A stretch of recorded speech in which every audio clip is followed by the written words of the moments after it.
guys, so today's video is going to be my February reading wrap up, and I'm going to talk about all the books that I read in the month of February after I finished Acotar. So I have 6 books to talk about with you guys. I can't believe I finished 6 more books in the month of February, so that gives me a total of 11 books read in February, which is actually the most that I've read since December. December, I think I read like 11 books as well, or like 12 almost, but this month I read 11 books, so I'm very proud of myself for that. But I just wanted to say that if you guys wanted to check out my thoughts about Acotar, you can check out my previous Get Ready With Me that I posted, because I go into all the details about Acotar and my ratings on all the books and my least favorite book and my favorite book in the series. So if you guys want to check that out, I'll just put it in the description box below if I remember, or you can just literally look at the last video I posted before my everyday makeup lookbook, because this one's probably going up right after that. So yeah, let's jump into it. So we're gonna talk about the book called This Spells Love first, and this is my very first book by Kate Robb. She's a relatively new author. I think that this is one of the first books she's ever published. I don't think she really has any other books besides this one available.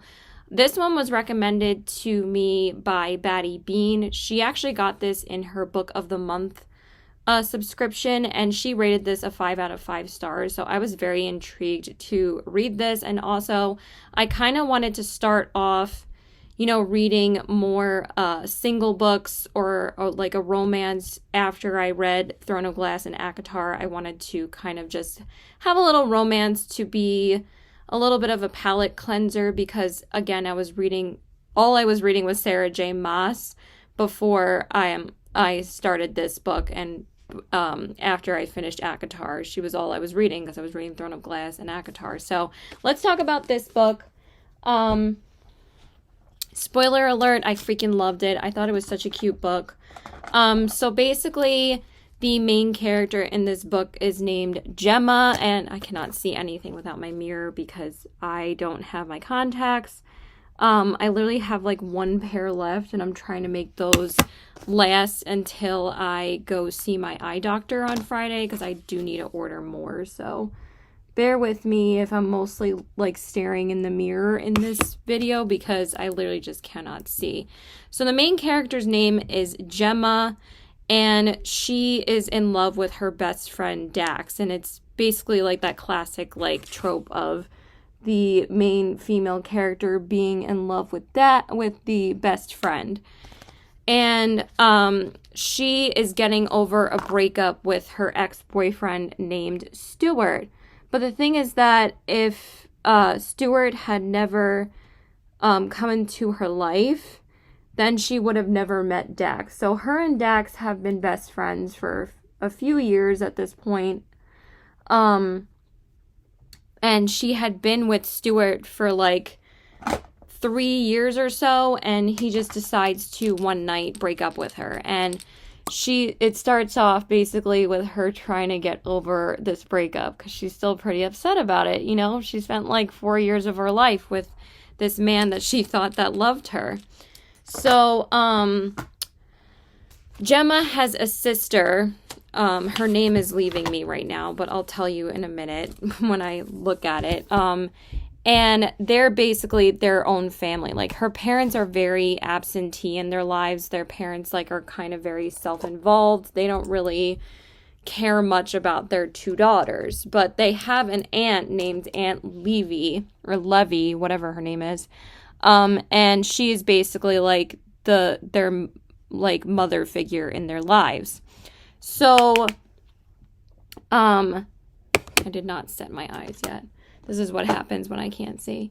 So, one night, Aunt Levy, invites over everyone to have, like, a margarita night. And, her aunt just so happens to own a bookshop. And she tells her and, Dax and her sister to follow her into the bookstore, and she said, this will be fun. You're going to need this because... Where the hell is my powder brush? Oh my god. See? Still blind. And they ask, she asked them to find this spell book with her. Now, before I get into what happens, I just wanted to say that I thought that this book was going to be more magical than it was, but it really wasn't. It was just more so that they performed this one spell that basically changes her life, Gemma's life. So basically they perform this spell that night, and she's pretty tipsy because she's had like a few margaritas, and the spell ends up working, and she ends up waking up in this basement apartment that's not even hers, and she has like this guy in her bed, and she doesn't even know who it is, but this is just a guy that she's been hooking up with casually.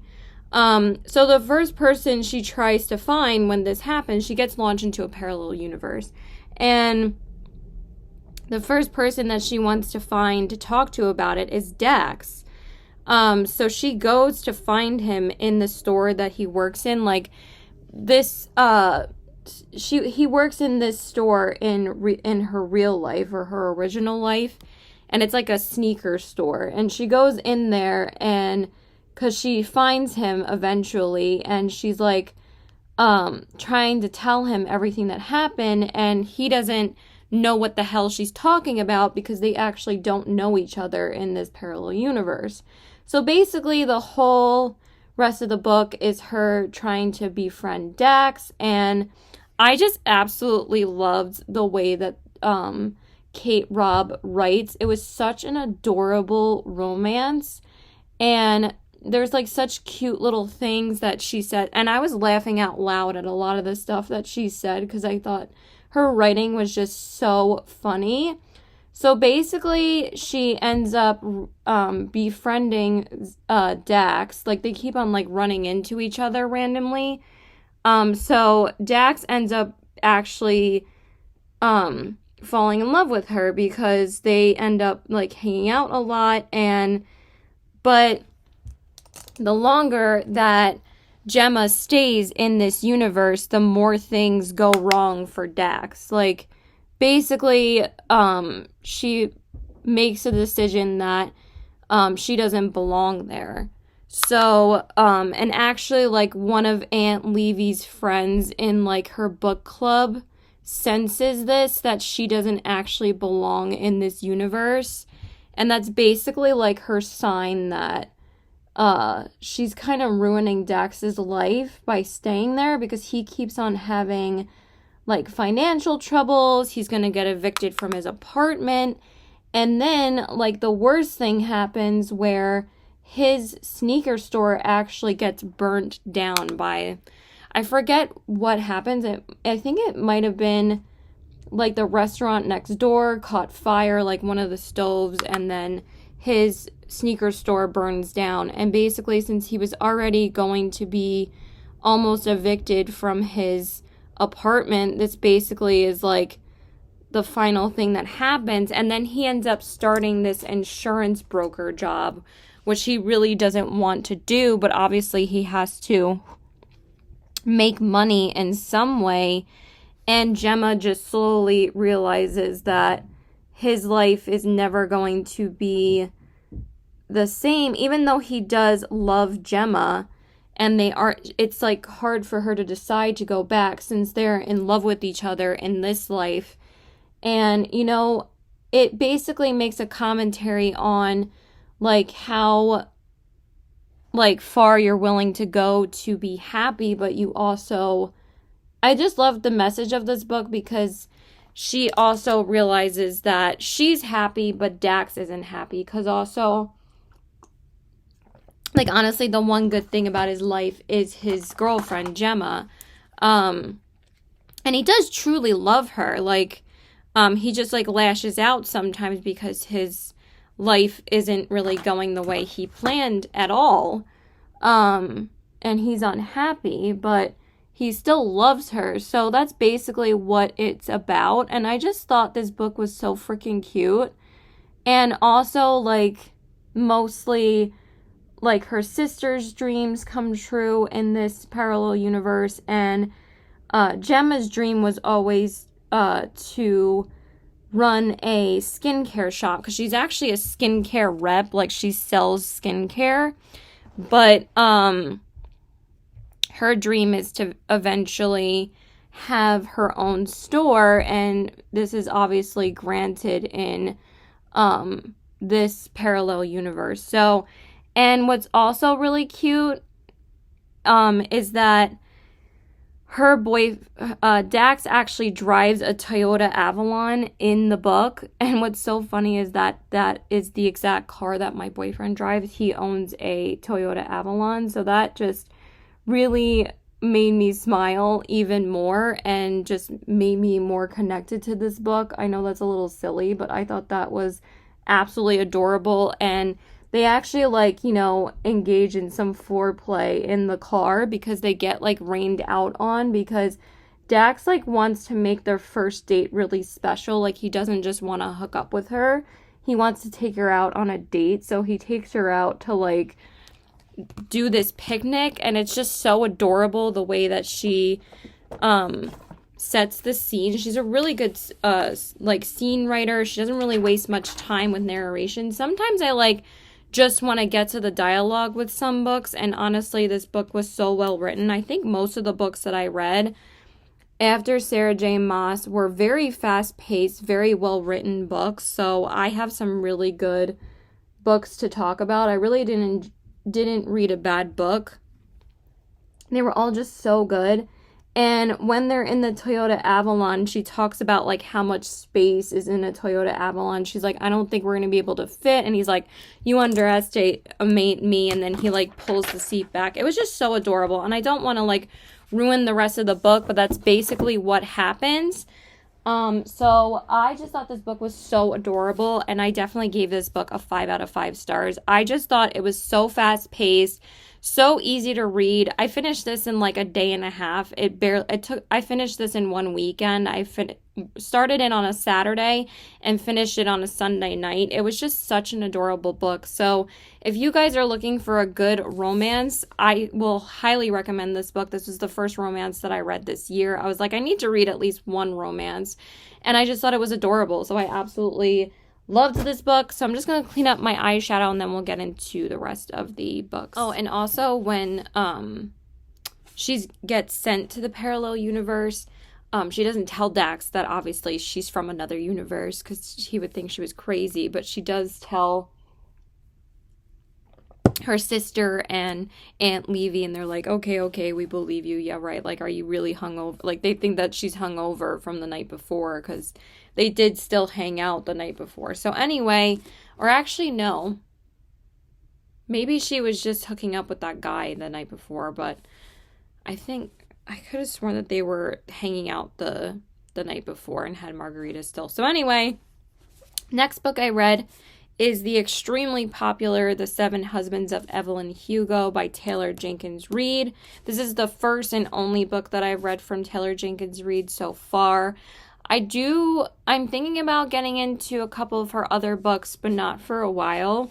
But I knew that this was the one that I really wanted to read. It's over 2 million copies sold. This is one of the most rated books on Goodreads as well. So this book is extremely popular. It has almost 2 million ratings on Goodreads. Like, that's insane.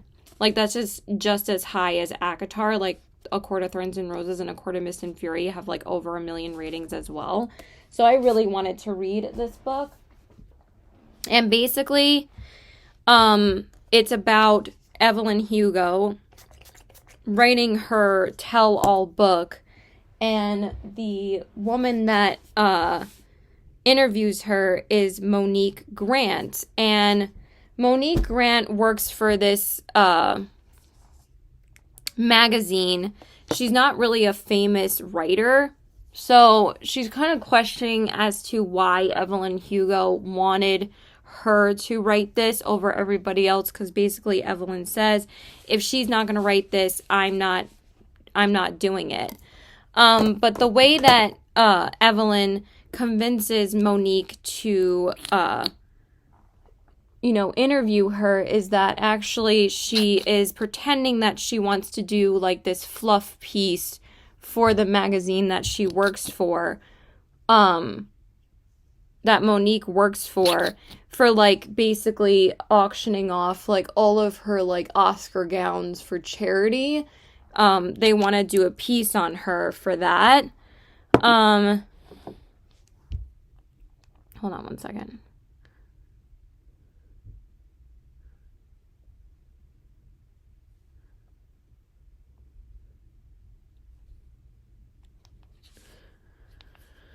Hold on one second. My friend just answered me. Okay, I need my mirror for this because I literally cannot see. So, she invites her over to her apartment and basically tells her, you're going to write my tell-all book. And she's like, how do you know? Why would you, lie to me about getting me here? And she's like, oh, come on, Monique, like this will get you exposure and get you to be like a real writer and blah, blah, blah, and like get more credibility, because a lot of the authors that were like, why didn't you pick me to write your memoir? Are like, why did you pick Monique Grant? And a very important part of this book is that Monique Grant is African American and Evelyn Hugo is a Spanish woman, actually. So basically, once she starts interviewing Monique about her book, she tells the tales of all of the husbands that she decided to marry. And the more and more you read about the stories, the more and more you understand why she married these people.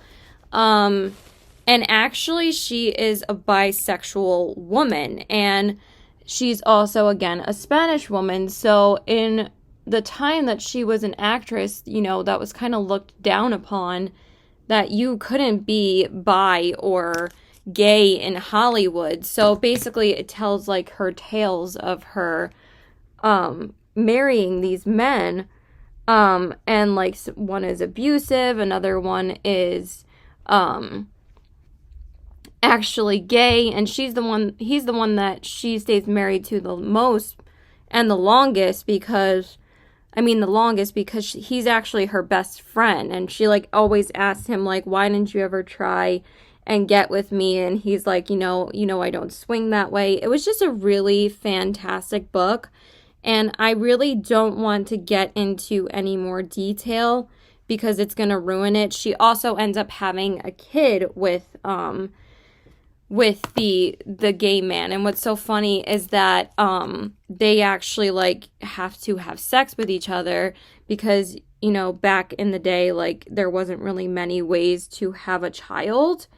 And she's actually in love with this woman named Celia, and she's actually the only person that she's ever really truly loved. I mean, she did love like two of the other men that she was with, but that's basically the story, and it goes like back and forth between her perspective of telling her stories to Monique and going back to her and Monique's interactions with each other. And it was just so brilliantly written, like, and actually I read the majority of this book on my Kindle. I actually ended up purchasing it on my Kindle because I ended up leaving it at my boyfriend's house because I was gonna read it like when I was there, and then I ended up leaving it there, and I was just so mad because I wanted to read more of this story. So I actually just ended up purchasing it on my Kindle.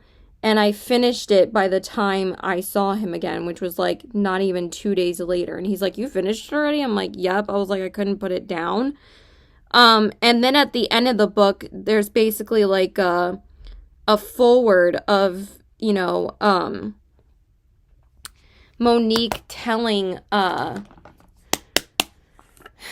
readers, like, don't heavily judge Evelyn as much as you think. And it was so good the way that it came like full circle in the end. And also there is a dark reason as to why Evelyn only wants I can't fucking see. I need my powder brush, which is now nowhere to be found again. It's a very dark reason as to why she wants her to write the book for her. So I thought this book was amazing from beginning to end. I really have no idea where I put my... Oh, it's right here, you freaking idiot.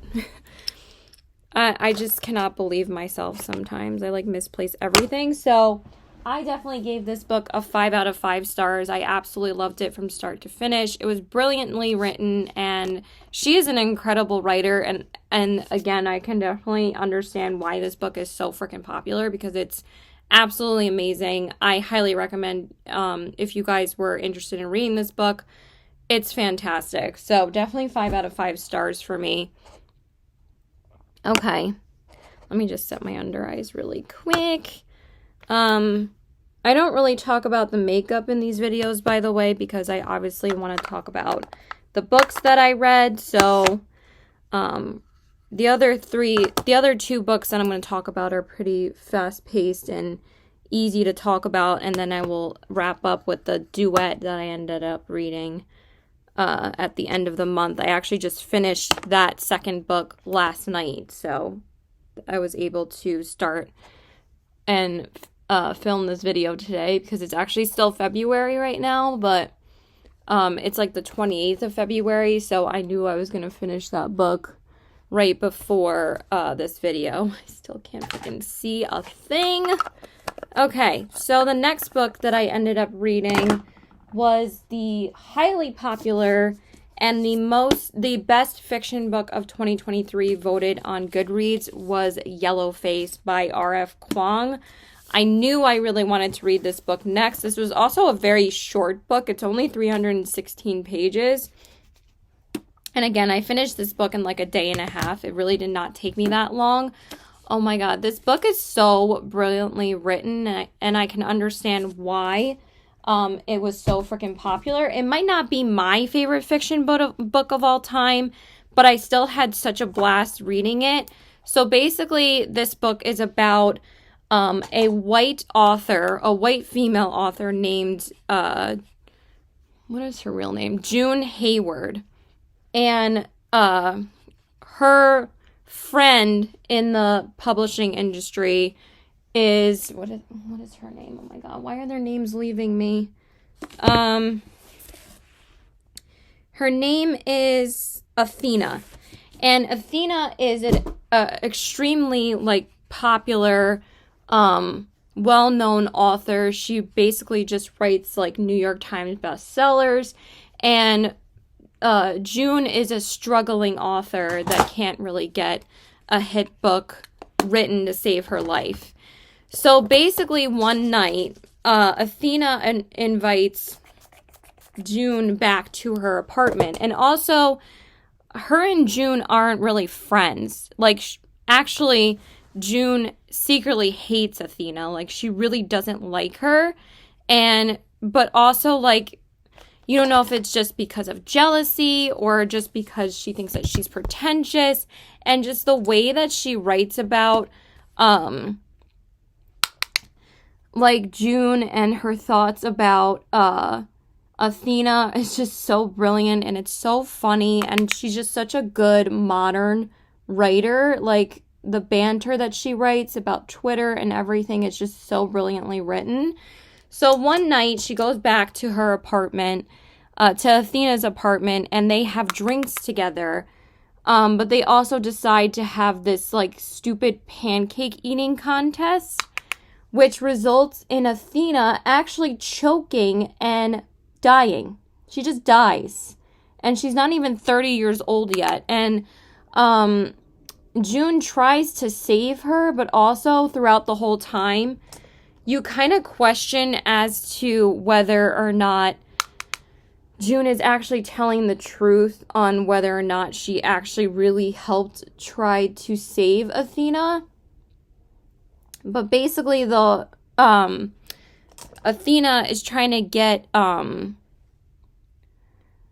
June's thoughts about the book that she just read, and it's like this big epic like Asian workers camp kind of drama that Athena like writes like these epic kind of books, and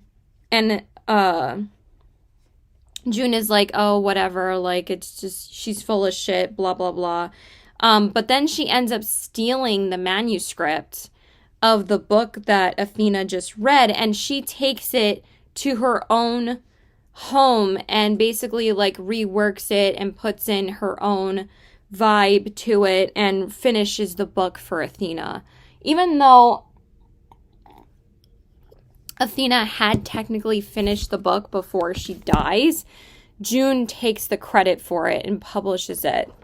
And that's basically what the book is about. And it's also about like June's paranoia about whether or not anyone is going to find out that she was the one that actually stole Athena's book. And there's like this really incredible like Twitter banter, like I said, and basically like this one user reaches out to Athena and they're like, I know what you did, and it turns out to be Athena's ex-boyfriend, and she ends up meeting him, and you kind of like also like June kind of tries to justify what she did. She's like, if it wasn't for me, this book would have never existed. I did Athena a favor. Like, she keeps on trying to defend not just basically in her own head what she did, because if she says it to anybody else, they'll be like, what the fuck, like, you stole her story, and that will just like ruin her credibility. So basically, like, that's what her paranoia stems from, and eventually she does end up being exposed. But I would definitely rate this book a 5 out of 5. I don't want to spoil any more of it, but it is just such an incredible commentary on the author's industry and the writing industry, and also people question as to whether or not this actually happened to R.F. Kuang, because you almost feel like you're reading like her memoir. Like, people think that at some point that it's so well written that they think that they're reading nonfiction. They think that this must have actually happened to R.F. Kuang, but you don't know if it actually did. It was just so brilliantly written, so fast-paced, and I understand why this was voted the best fiction book of 2023. It really intrigued me to read it myself. So I loved it, and again, it's definitely a 5 out of 5 stars for me. And again, it's such a short read, but this was a satirical, I cannot say that, commentary, and also a thriller. But if you want to read a thriller that doesn't give you like a super dark feeling, but it's just a fun time to read, I would definitely suggest this one, because like some thrillers can be really, really depressing. This one is not really like emotionally jarring for me.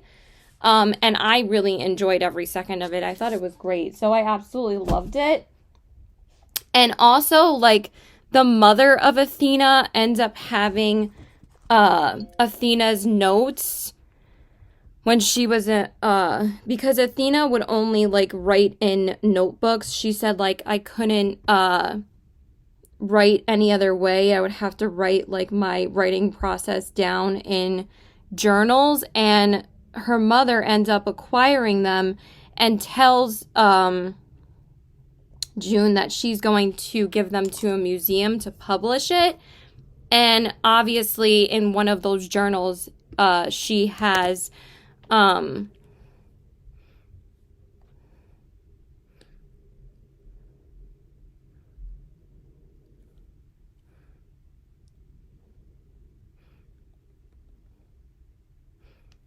so anyway, where is, I'm just so annoyed right now. I still can't friggin' see anything.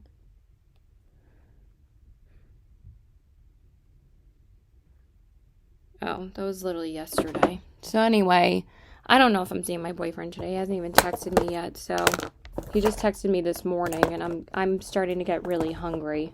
So whatever. So she threatens to publish them, but then somehow June ends up convincing her mother that to give them to me. And do you think that Athena would want people to publish this? Like, basically, like, gaslights the shit out of her. And she ends up being able to keep the journals herself. She was like, just give them to me. Like, it's just so crazy the way that June works. But also, I really appreciated her commentary on, like, basically, since June is a white author talking about Asian labor camps, they're like, you're not really qualified to talk about these things because you're a white woman, and Athena was an Asian woman. And I never really thought about, like, kind of the stereotypes, and also basically straight up discrimination of authors that want to write about subjects that aren't their same race, you know? Like, if you're a white author and you want to write a historical fiction about Asian concentration camps and stuff like that, or like, you're going to get stereotyped and you're going to get ridiculed for it, because you're not actually that nationality. So I really loved that aspect of this book as well, that, just because you're a certain race doesn't mean you can't educate yourself and write a really phenomenal story about something that is not your own nationality. Like, that doesn't mean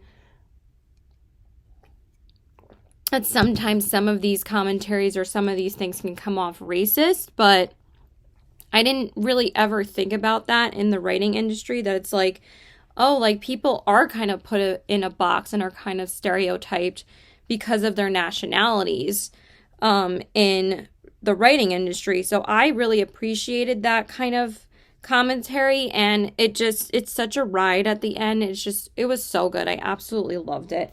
Okay, next book is another romance, and this was my very first Lynn Painter book. I wanted to read at least one Lynn Painter book this month. This wasn't even actually on my TBR because I think I bought this book and the other two books that I have from her now, but after I filmed my February TBR.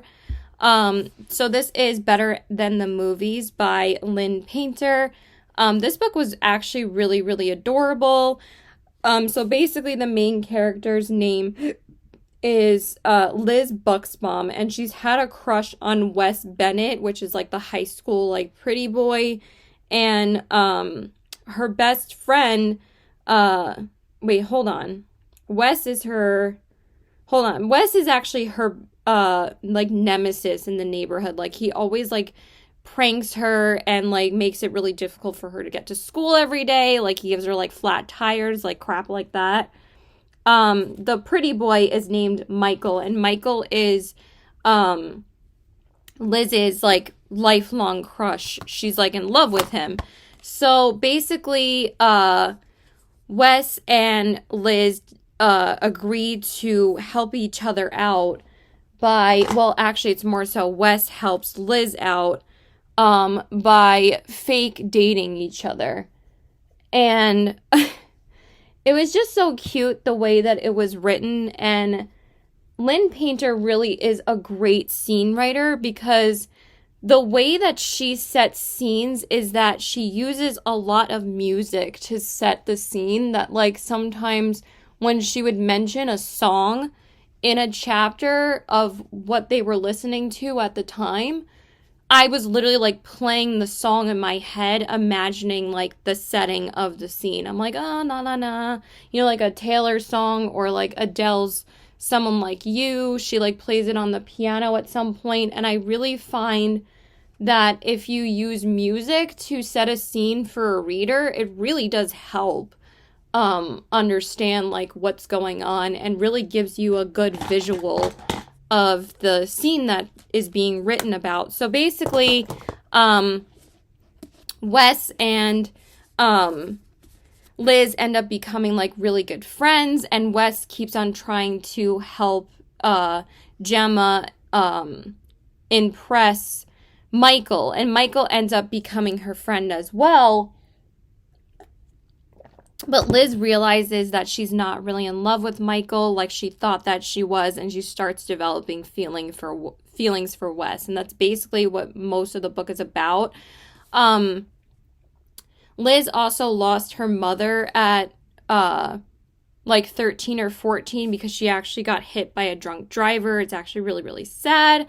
And her dad is obviously still in her life, and he has a girlfriend slash new wife, which Liz is, thinks that she's great actually, but she thinks that she's going to replace a lot of the memories that should have been for her and her mother. So I really love the way that this was written. It was really, really cute. I gave it a 4 out of 5 stars. It just wasn't quite 5 stars for me, but I think I would say this is like a good solid 4.25 stars. I thought it was great, really cute, and I love that in the beginning of each chapter, and she basically like lives her life like a romantic comedy kind of girl. Like she dresses like similar to like Bridget Jones' Diary, and Wes like is constantly making fun of her, saying like, why do you always like wear like these bright jumpers and stuff? He's like, I'm gonna help you go shopping, and then he says like, I'm making you over. Like it was just so funny, and she's like, you're not making me over. Like it was just so cute. But each chapter starts out with like a saying from all the famous like romantic comedy movies. Like this one says, you're not as vile as I thought you were, 10 things I hate about you. It's just so freaking cute. Like, and that's basically like her and Wes's relationship or friendship. And then like this one is Scott Pilgrim, and it says, when I'm around you, I kind of feel like I'm on drugs. Not that I do drugs unless you do drugs, in which case I do them all the time, all of them. And this is Scott Pilgrim. Just so adorable. And then at the end of each book that she writes, she has a playlist of all the songs that she talks about in her books. And I think it's just so adorable. Like what a fun little way to really connect with your readers. And I kind of want to make these full playlists myself after I've read each book. So I kind of need to make this a playlist for me as well, even though there is Taylor Swift on it. So I was really happy to read my first Lynn Painter book. But honestly, like halfway through this book, I wasn't really into reading romance anymore. I was like, I really just want to start reading fantasy again. But I still really loved it. Like, it just wasn't quite 5 stars for me, but it was still a really great read. I'm happy that I finally read my first Lynn Painter book.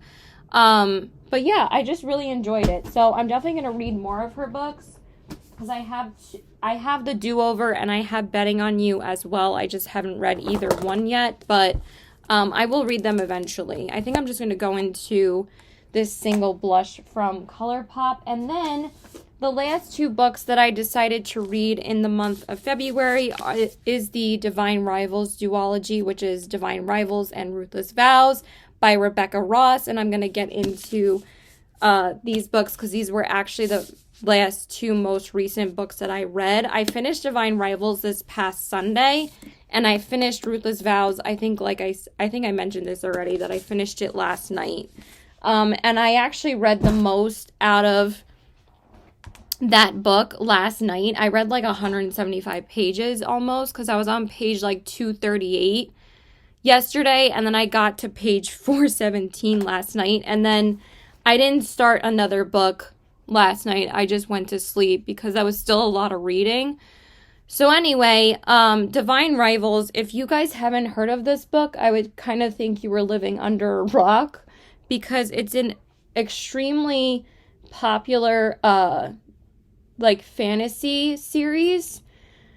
And basically, I really, honestly, these were probably my 2 favorite main characters of the books that I've read in February. I mean, I love most of the protagonists in the books that I've been reading, but Iris is one of my favorite characters that I've ever read. I think that she's such a badass, but also, like, she's not cocky. And basically, so let's get into Divine Rivals first so I can tell you guys what it's actually about. So Divine Rivals is about Iris and Roman Kit. And basically they are both news writers for this newspaper called the Gazette. And they are writing commentaries and articles about the divine war that is going on between Enva and Darcy, and they are both gods. And the humans basically fight for the gods to, like, defeat each other.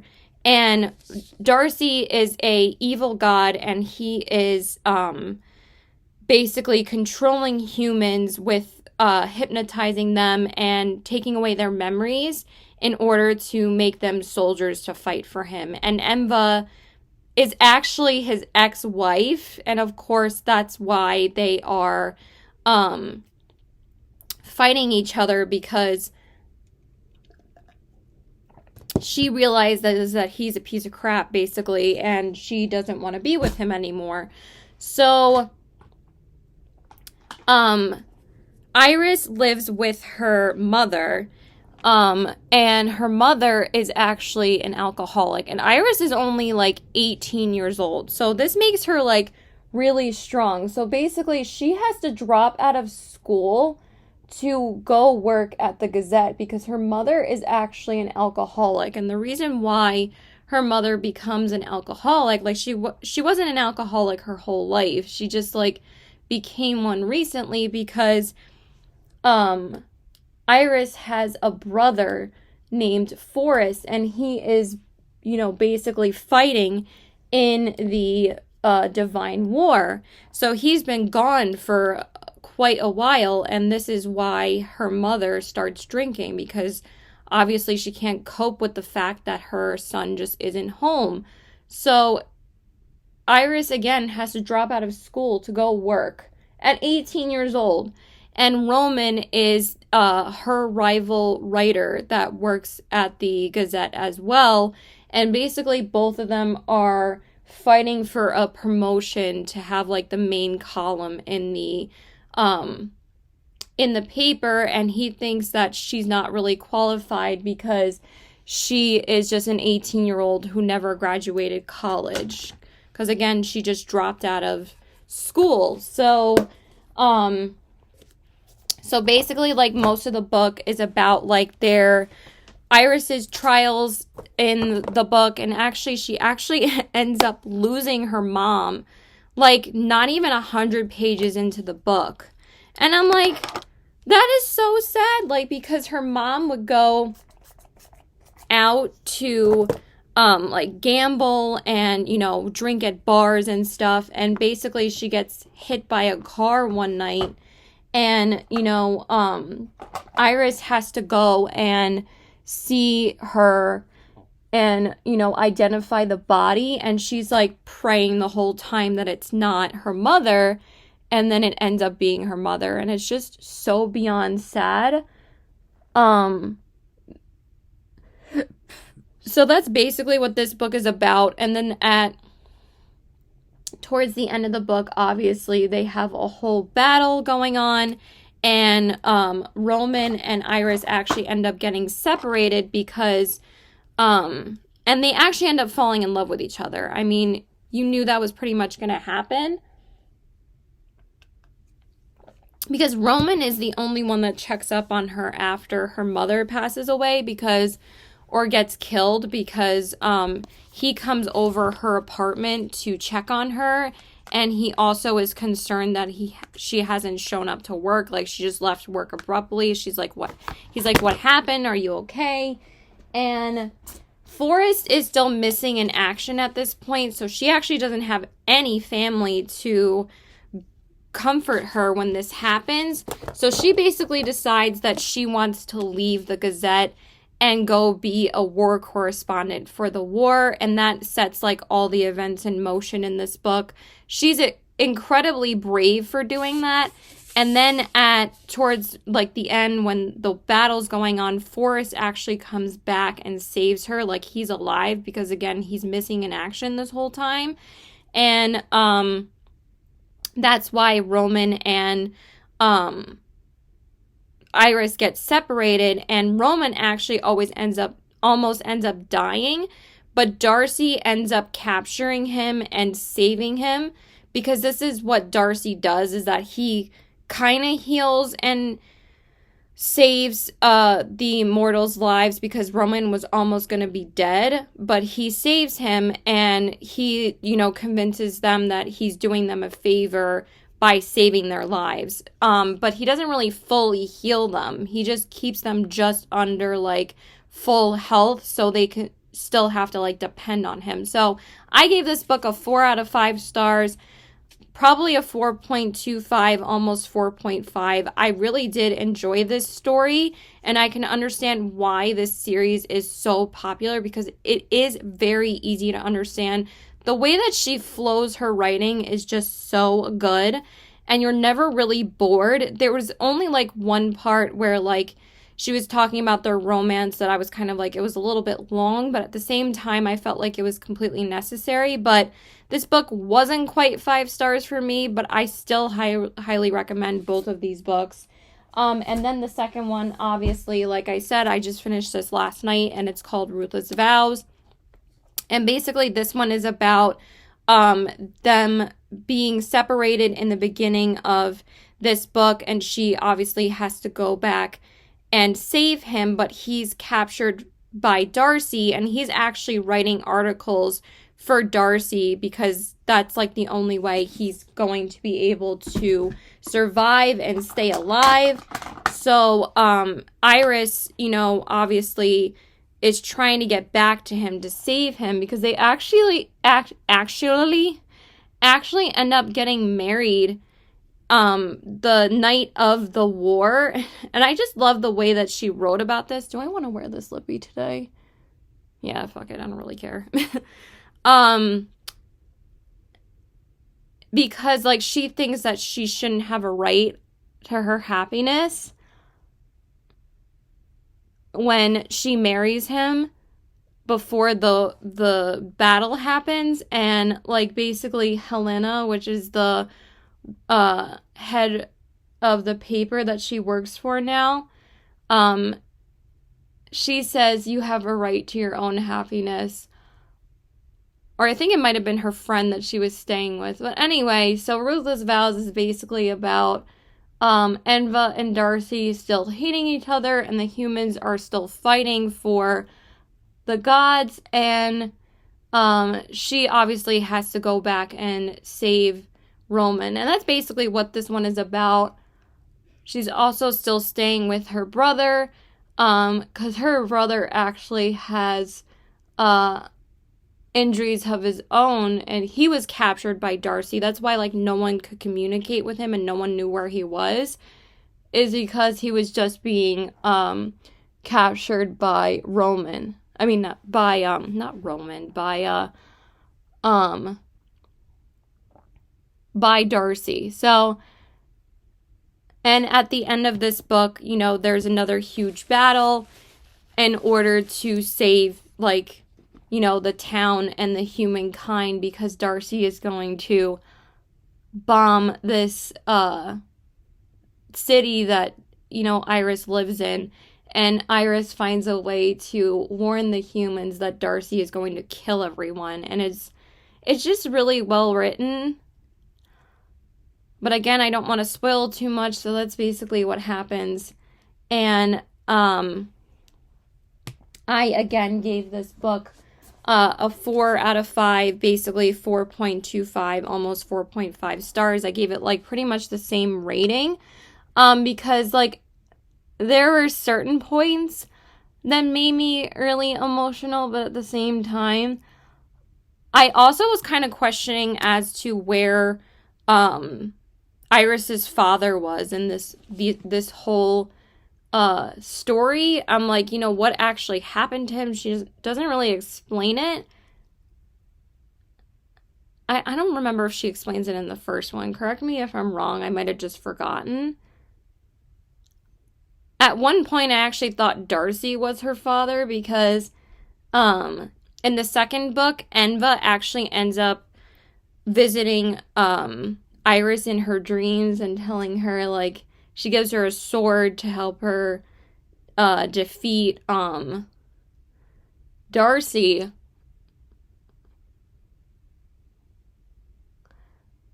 And she disguises herself as Iris's mother, and she basically tells her, like, or Iris asks Enva, like, why did you disguise yourself as my mother? Because, and she says, you humans are hard to trust, which I actually really liked. So yeah, it was really good. I really enjoyed both of these books. They were both great. Okay, so like I said, I really did enjoy Divine Rivals and Ruthless Vows, but I actually ended up reading almost all of Ruthless Vows on my Kindle, and I read like 75% of Divine Rivals on my Kindle because these books actually have really big pages and really small font, and that makes it really hard for me to read these books a little bit faster. And I ended up purchasing Ruthless Vows on the Kindle. Divine Rivals is actually free with Kindle Unlimited, so I just got it on my Kindle and I was able to read it for free. But this one I actually ended up purchasing like right after I read the first chapter. I'm like, this is going to take me forever to get through if I just read the physical book. So even though these are beautiful covers and I really like these, I don't need to necessarily keep these because I did end up reading both of them on my Kindle. I don't know if I told you guys that my mom gave me her Kindle because she doesn't really use it. I actually have read 3 books on there now because I read both of these, and then I also read Seven Husbands. I'm not going to return Seven Husbands though because I actually want to keep that book. But honestly, I don't need to keep both of these because they take up a lot of room on my shelf because, again, it's not like they're the smallest books. They are beautiful, but at the same time, I am not a booktuber, so I don't need to save these and keep them on my shelves when I already read them on my Kindle. So those are all the books that I read in February this month, but I also just started this book today, and I can't believe I'm actually already on this book. So I just started the book Powerless by Lauren Roberts. I was actually really torn as to which book I wanted to start reading after I finished Ruthless Vows. I'm still on a fantasy kick, and this is actually one of the most popular fantasy books that came out, I think, just last year. I think it came out like October 2023. So it's a pretty recent book. But I also am going to return this book as well because, again, the font is so small in this book. And also, like, there's a lot of words on the pages as well. So I only got through the first 30 pages this morning when I started it because, like I said, I didn't start this book until today. But then after I purchased it on my Kindle, I'm on page 85 already. So, and I'm getting through it a lot faster. So even though this, again, is a beautiful book cover, I don't need to necessarily keep this because it's just going to be so much easier to get through on my Kindle rather than reading the hard copy. So I'm not going to keep this book either. But it's still, I'm having such a great time with this. It's not going to be in my February or March TBR because I finished it at the, or I'm starting it at the end of February, but it will be counted as a book read in March because I will be finishing it probably by the 2nd or 3rd. I know this is going to take me a little bit longer because it's almost like 500 pages, so, but I'm really enjoying it so far. So yeah, I hope you guys enjoyed this video, so please like and subscribe. Follow me on my Instagram at CBW819 and check out my Poshmark at the same handle. I hope you guys have a good day. Keep reading. Bye! Oh, and I have so many good books for my March TBR. I might just film that right now because I'm waiting for my boyfriend to text me. He still hasn't texted me yet. But I'm getting really hungry and it's almost 3:30, so I really just want to go and get some food, but I don't know. Whatever. Bye.